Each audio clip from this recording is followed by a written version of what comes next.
Hello, I'm Mariana if you're new here. If you're not, welcome back to my channel. Today we're getting into a black smoky eye, which is actually really easy to do, and this is going to be in a way that does not get muddy and messy. So I am going in with the L'Oreal Infallible eyeliner. So this is a felt tip liquid liner. I am using this to create the initial wing that we are eventually going to build off of with eyeshadow. So I wanted to go in with this to make the liner part as dark as possible. So usually when I do go in with black eyeshadow as like a entire lid look, it can look a little bit faded.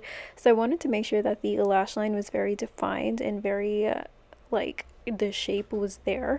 So I went ahead and did like a really baby wing because it is going to get a little bit longer after we go ahead and add on the eyeshadow. I also went ahead and did the inner corner wing just a little bit just to kind of accentuate the shape just a little more. And then we're going in with the eyeshadow. So I'm using the Patrick Ta Major Dimension 3 palette. This is a really good neutrals palette, and I only used about like 3 shades in this palette to create this look, and the focus is of course the black smoky eye situation. So what I did was I took the black eyeshadow and I'm just placing that literally directly on top of the eyeliner wing that we created on the lid.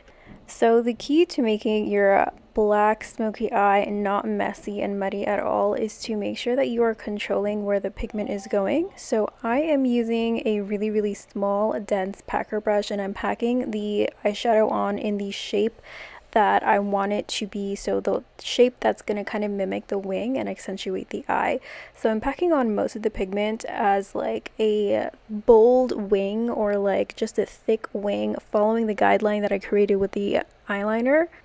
And then I'm just kind of buffing off the edges and blending it out a little bit. So I didn't take any more of that black pigment to go all the way toward the crease. I'm literally just kind of dragging whatever we put to kind of make that bold wing and just blending it up toward the crease.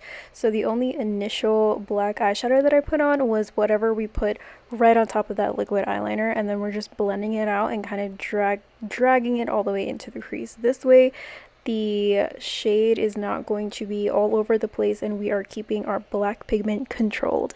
So then I went in with a really small blending brush, and I'm taking this kind of burnt orange brown transition shade and putting that in the crease and blending it in with that black. So this was actually really easy to blend in with the black because of all of the buffing that we did toward the lid, and I'm also kind of winging it out as well.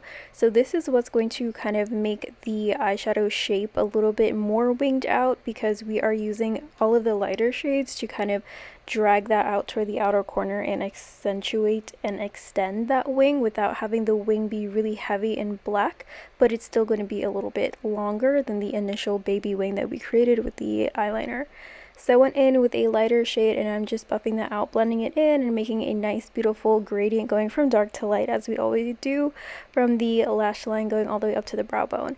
After I added the transition shades and blended them in together, I went back in with a little bit more black just on the lid toward the center and the outer corner of the lid, just to deepen it up a little bit because it did get a little bit faded. I do want this to look as black as possible since we are going for a black smoky eye. So this is, bringing all the drama.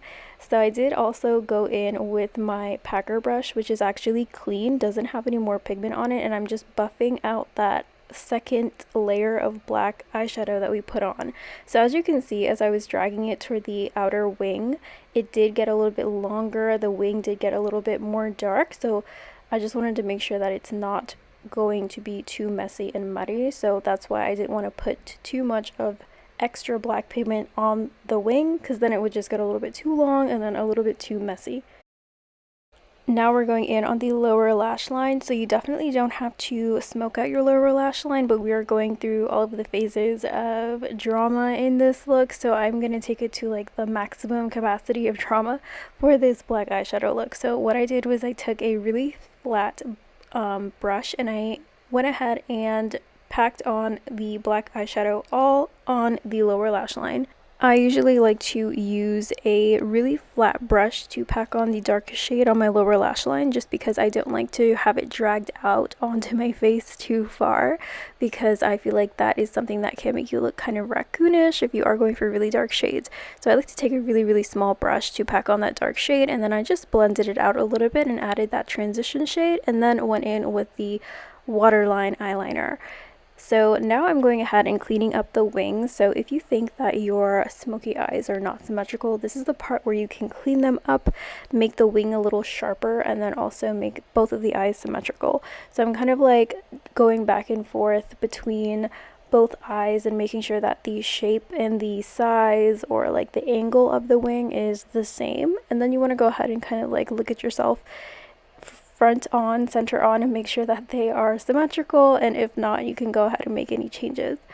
Then I went ahead and buffed out the concealer that I used. You also want to make sure that you're using concealer that matches whatever is going on under your eyes and your under eye area, so that it blends in really nicely, and it's literally just like a makeup eraser for your eyeshadow.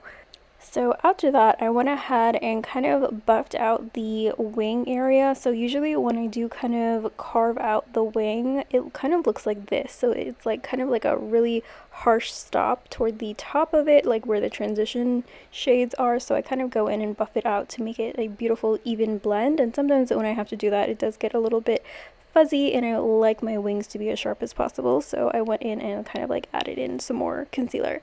So now I'm going ahead and cleaning up the inner corner wings. So as you can see, they're a little bit crooked, and an really easy way to fix this is literally with concealer. So we're basically doing the same thing that we did with the outer corner wings, and we're just cleaning up the shape and the bottom of it with concealer. So one of the inner corner wings is a little bit more downturned than the other one, so I'm just kind of fixing the direction of it with the concealer, and you can go back in with some eyeliner to make it as dark as possible and to make them both symmetrical. But I have found that the inner corner wings are usually never completely symmetrical, so please don't like go for the perfectionism, and I feel like it's literally impossible to get them completely symmetrical, so it's totally fine. So then I went ahead in with my Too Faced Better Than Sex mascara, and I'm going in on the upper and lower lash line. So I actually did not use any falsies for this look. I feel like it looks really good without them because there's a lot of darkness going on. I didn't want to go ahead and add like some really full lashes. You can definitely put some like lashes underneath, like instead of like a full strip lash, you can do some clusters.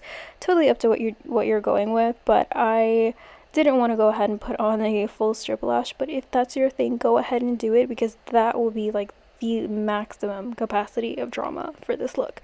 So I went ahead and added the mascara on top and bottom, and this is what we ended up with. So this looks really cute. I want to mention, like, the elephant in the room is definitely making my eye color pop.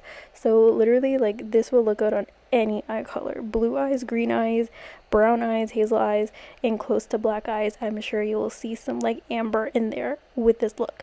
So let me know what you guys think. Let me know if you like this look, if you would wear this look, if this helped you out at all. Thank you guys so much for watching, and let me know if you have any other video suggestions you'd like to see from me. Don't forget to like and subscribe, and I'll see you guys next time. Bye!